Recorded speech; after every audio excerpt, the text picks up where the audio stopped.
We have been talking about deportations every day. I told you nobody is safe in America. I told you go to your country and rest. Today, 5,200 immigrants of Indians are deported. Today it's me, tomorrow it might be you. Guys, if you have worked enough money, take your money, go to your country, be safe, and continue working. It's not safe. Deportations are going on. You might be the next person. So go to your country. 5,200 immigrants of Indians have been deported. What can we say about this? Let's continue watching these clips because these Indians, let's just continue. Anybody come to you? His name is Jonathan. No, you're talking about the IFP or IFP. Okay. Sorry. Is it not the? It's not the EFF. No, it's not. And when you approach the IFP, what happened? I spoke to a girl there. She contacted the Jonathan guy. He said you got no dealings with the properties. It's a private property, and we need to speak to the municipality. Okay, you needed to speak to the municipality. In terms of rectifying the court processes, did he ever offer you legal assistance? No, nothing. Did he ever offer you comfort in terms of maybe allocating you or asking Repatriated to allocate you another house or ask for the emergency housing system to be, the emergency housing policy to be implemented? No, nothing. Because you were on the street. Yes. So all your stuff has been thrown out, and what's your next recourse now? You said you filed papers. And yes, I got a case open against them as well. Okay. I got a case open against the sheriff. Yeah. Because my stuff was all damaged. Yes. Most of my stuff is damaged. Yes. And most of my stuff is stolen. Yeah.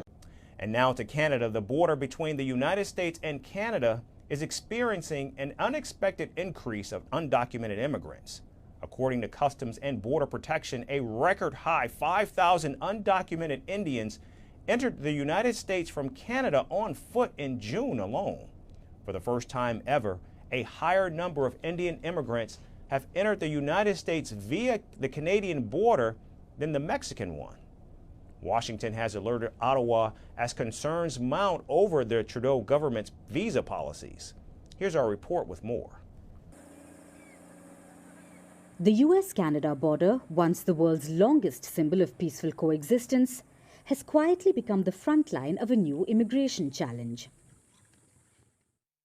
Stretching nearly 9,000 kilometers, which is more than twice as long as the US-Mexico border, this vast route has seen an unprecedented surge in undocumented Indian immigrants crossing into the United States.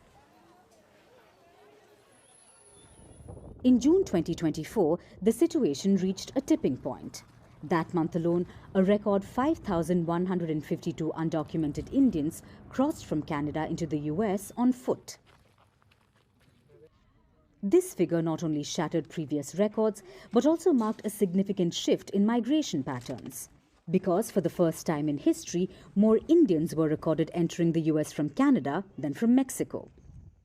In 2023, a record 96,917 Indians were apprehended unlawfully crossing from Canada into the US between October 2022 and September 2023. This number represents a five-fold jump from the previous year, when over 19,000 Indians were recorded crossing at this border. Canada's role in this surge cannot be overlooked. In recent years, Canada has become an attractive destination for immigrants, particularly students. The Canadian government, eager to boost its economy, relaxed its visa policies around 2017 to attract more international students, the results of which were immediate and dramatic.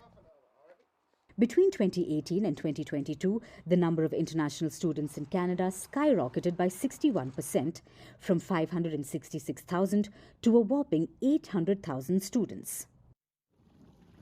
This trend, however, has not gone unnoticed by the US and the UK. both of which have expressed their concerns. The US has urged Canada to tighten its visa screening process, while the UK has suggested that all Canada-bound Indian nationals should be required to obtain transit visas for stopovers. The reason for the UK's concern is clear. The number of Indian nationals seeking asylum in the UK during transit to Canada has spiked alarmingly in recent years. In 2022, there was a 136% increase in the number of Indians seeking asylum at port in the UK compared to the previous year. And by 2023, the number had risen even further, with 1,319 Indians seeking asylum in the UK, many of them Canada-bound transit passengers. So, as the situation continues to evolve, the US, Canada and the UK find themselves at crossroads. The surge in undocumented crossings at the northern border and the spike in asylum claims by Indian nationals in the UK are forcing all three countries to reconsider their immigration policies and their responses to these complex challenges. The once peaceful and open US-Canada border is now at the center of a growing crisis, one that underscores the growing migration crisis, particularly in a crucial election year in the United States. From impeachments to inaugurations, if it's a political story, we are on the scene. The race for the White House is heating up. Kamala, you're fired! I say, bring it on. If it's breaking news, we're live with the latest coverage. From the White House, the State Department, and Capitol Hill, we know the issues, but above all, we know the players to bring you the latest in-depth analysis on all the key stories that we're covering. I'm Eric Ham. Join me from Washington here on First Post America.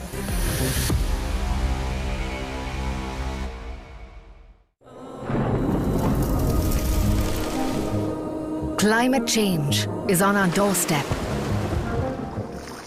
It's time for a revolution to take root. And it starts with 1.4 billion Indians. It starts with one tree. One tree for humanity. One tree for Mother Earth. One tree for a future. Project One Tree, a News 18 network initiative.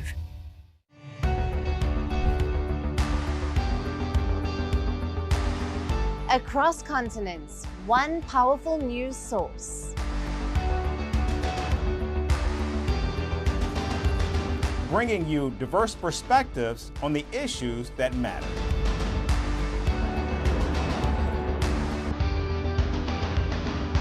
We go beyond the boundaries to give you that little extra about every sporting moment.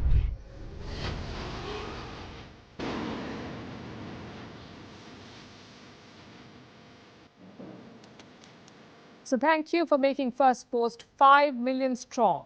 We're counting on your support, and you can trust us to bring you the news unfiltered and unvarnished.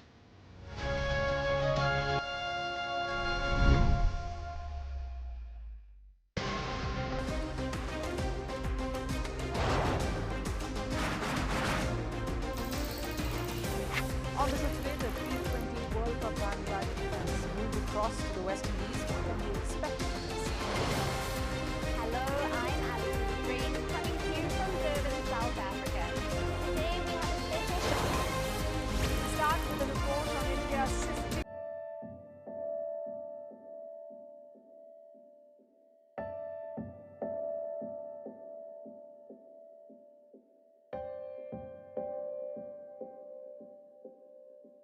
हमारे उधर हमारे हाथों में हथकड़ी, पैरों में हथकड़ी लगाकर तो उसने हमको बोला कि आप कैंप पर जा रहे हैं, लेकिन कैंप पर नहीं भेजा उसने। हम एयरपोर्ट पे लेकर गए तो जहाज़ में हमें बैठा दिया, कहते आप इंडिया जा रहे हो।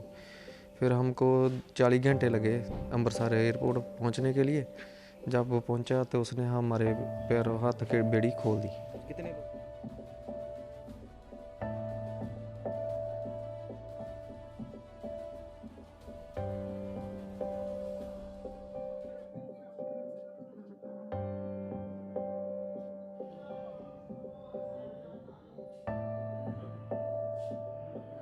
लगा दी भाई, वही बंदा ने वॉशरूम भी करना हुआ, फ्रेश भी होना हुआ, ऐसी कोई सुविधा नहीं दी गई, खाना खाने के लिए नहीं हथकड़ी खोली, कभी नहीं खोली। मैंने किसी को कहना भी इस रात जाओ, जे अगर कोई कुछ कहने शब्द नहीं है भी एवं दे हालात उत्थे।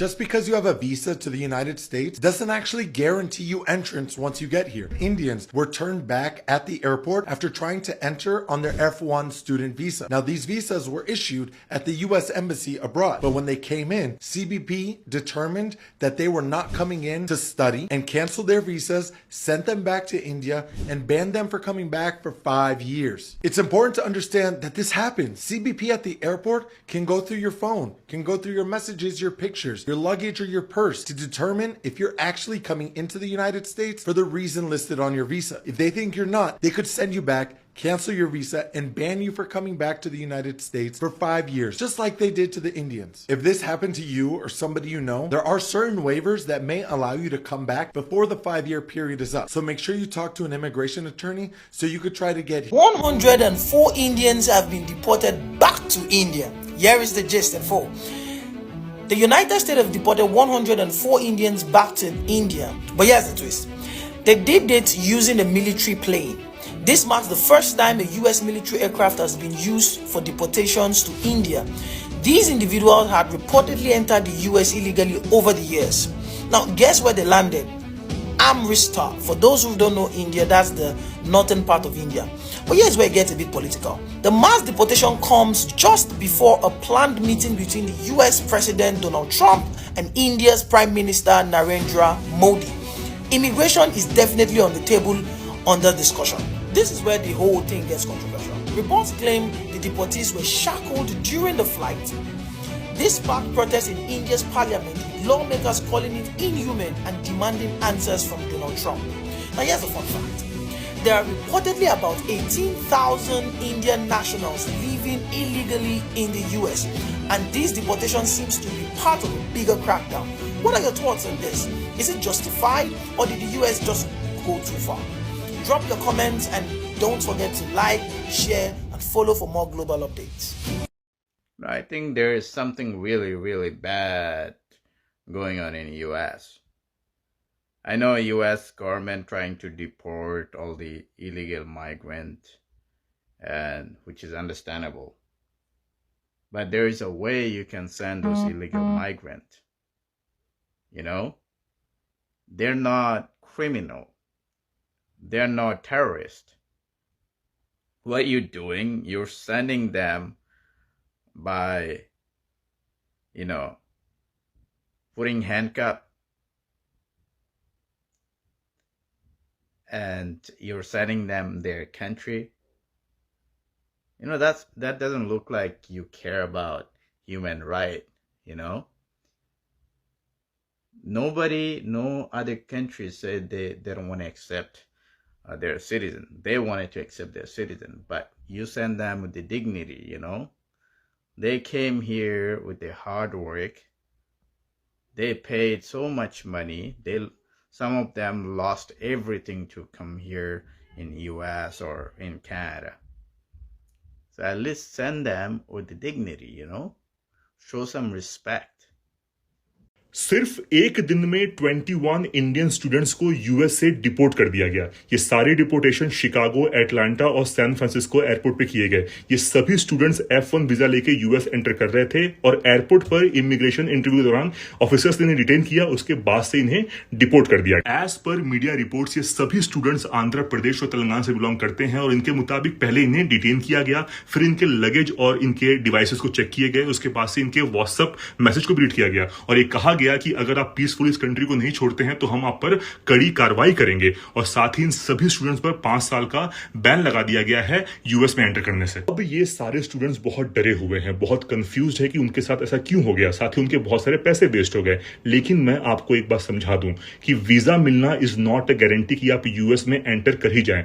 वीजा मिलने के बाद भी बहुत सारे प्रोसेस होते हैं, इंटरव्यूज होते हैं, और अगर ऑफिसर्स को, जो इमिग्रेशन ऑफिसर होते हैं, उन्हें थोड़ा भी शक हुआ तो वो आपको 21 Indians were deported in one single day at airports in Atlanta, Chicago, and San Francisco. They had all attempted to enter on their F1 student visas, and at the airport, through customs, they went through their WhatsApp, their personal belongings, and I guess there's some type of issue going on with the school or the visa scrutiny, but the CBP officers canceled all their visas, put 5-year ban, and deported them all back to India, all at different airports and different times.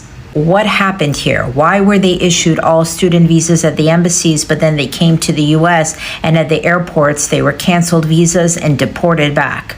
It's important to know that these things happen. Just because you have a visa doesn't mean you're bulletproof. You still have to go through another layer of inspection at the airport, and CBP has a lot of power and they have a lot of leeway, and if they want to cancel your visa and send you back, they have the authority.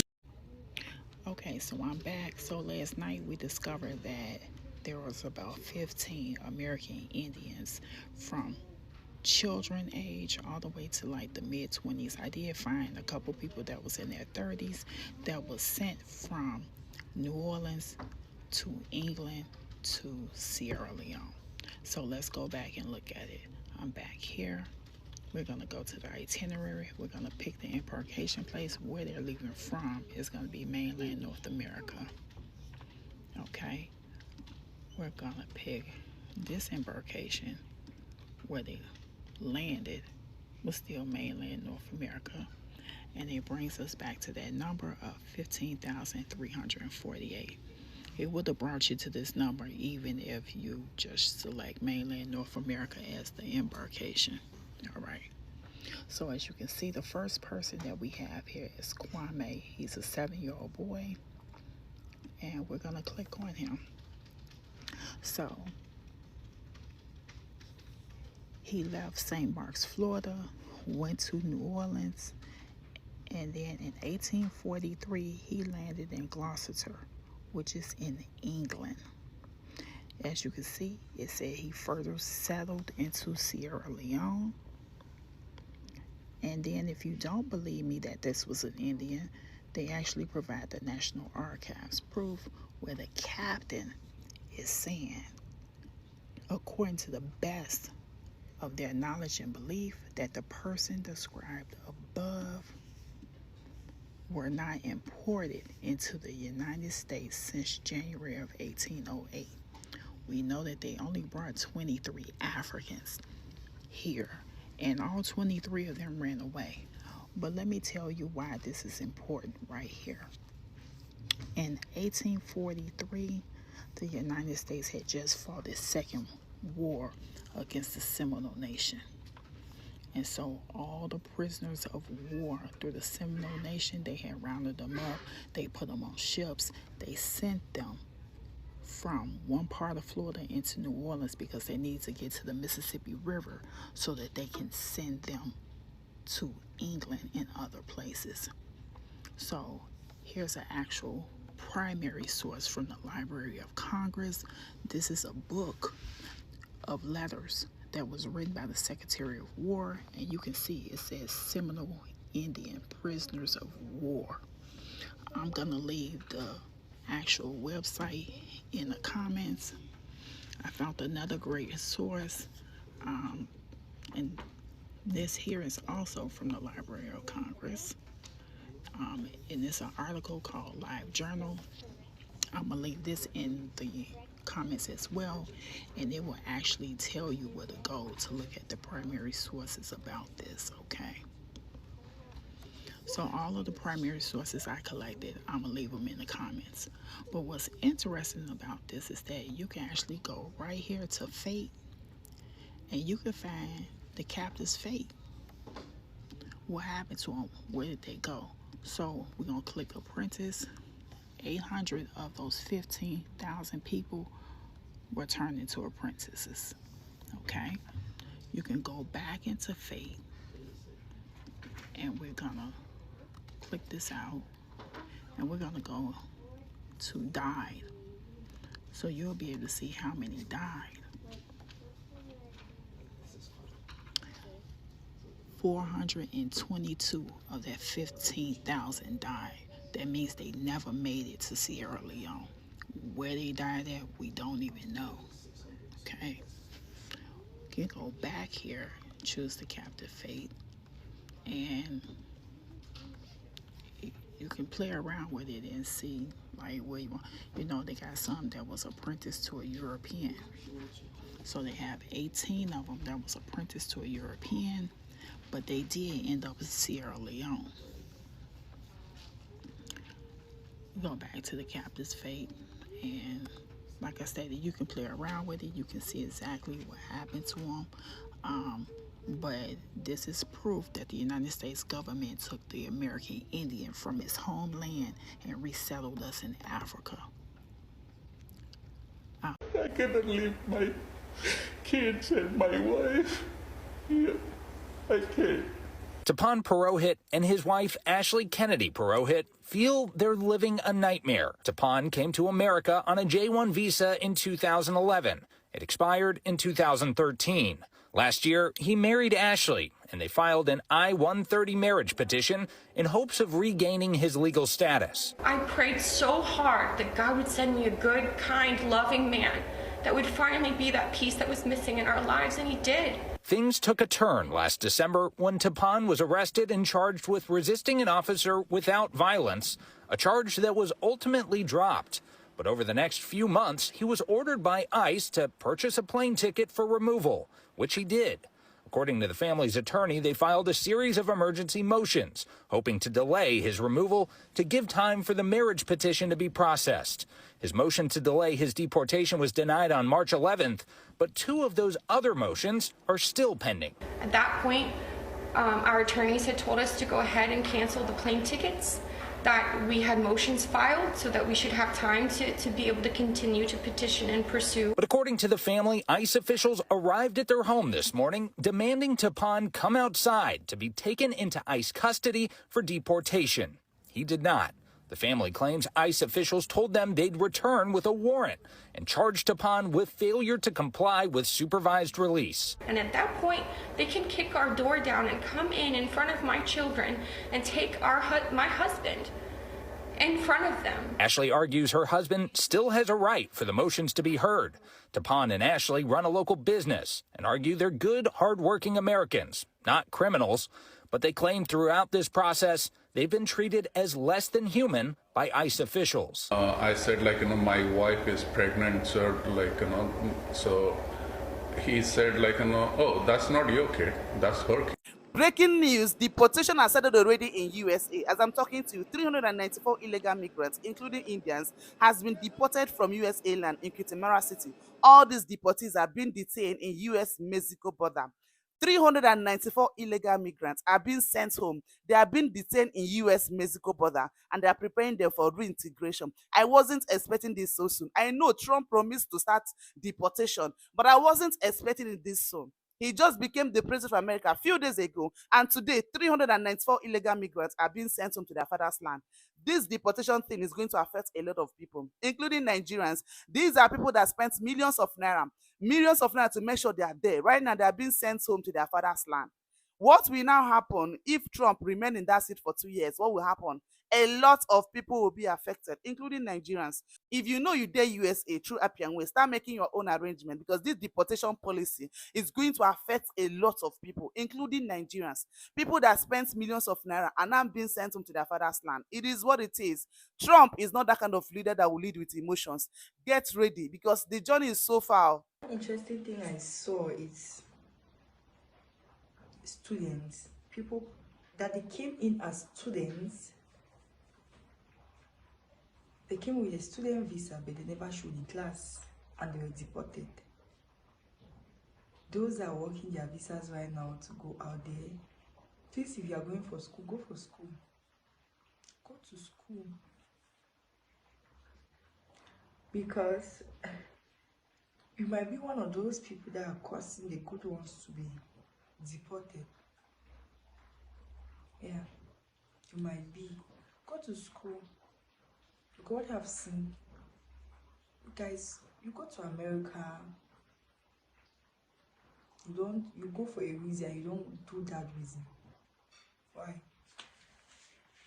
Please just tell me your thoughts in the comment section. What do you think about this? And don't forget to subscribe to this channel. Don't forget to like this video if you love content like this. I'll see you in my next episode.